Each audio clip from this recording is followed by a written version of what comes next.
Percobaan ini saya lakukan dengan meminta bantuan anggota keluarga dan dilaksanakan di tempat terbuka yang cukup luas agar bunyi dapat terdengar dengan jelas. Pada awal percobaan, mata saya ditutup menggunakan selembar kain agar tidak dapat melihat arah datangnya bunyi. Selanjutnya, dua anggota keluarga masing-masing memegang sendok dan mangkok, lalu berdiri pada jarak yang telah ditentukan, mulai dari 1 meter hingga 9 meter. Setelah semua siap dan aba-aba diberikan, kedua anggota keluarga mengetukkan sendok ke mangkok secara bergantian.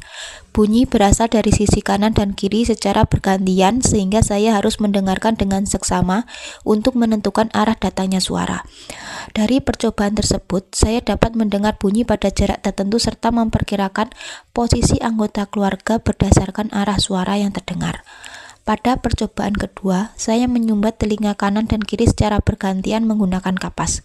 Percobaan ini bertujuan untuk mengetahui pengaruh pendengaran terhadap kemampuan menentukan arah bunyi. Hasil percobaan menunjukkan bahwa saya masih dapat mendengar bunyi dari sisi kanan maupun kiri.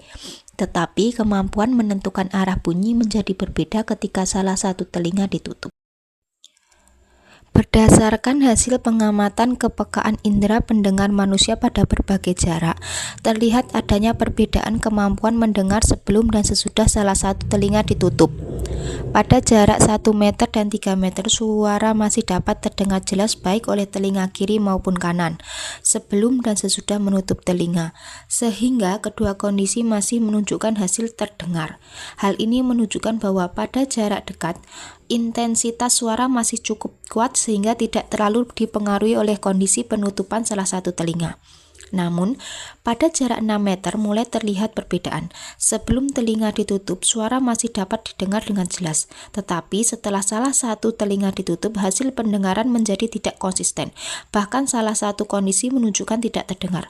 Hal ini menandakan bahwa semakin jauh jarak sumber suara, intensitas suara yang sampai ke telinga semakin berkurang, sehingga kemampuan telinga dalam menangkap suara menjadi lebih terbatas, terutama ketika hanya satu telinga yang berfungsi optimal.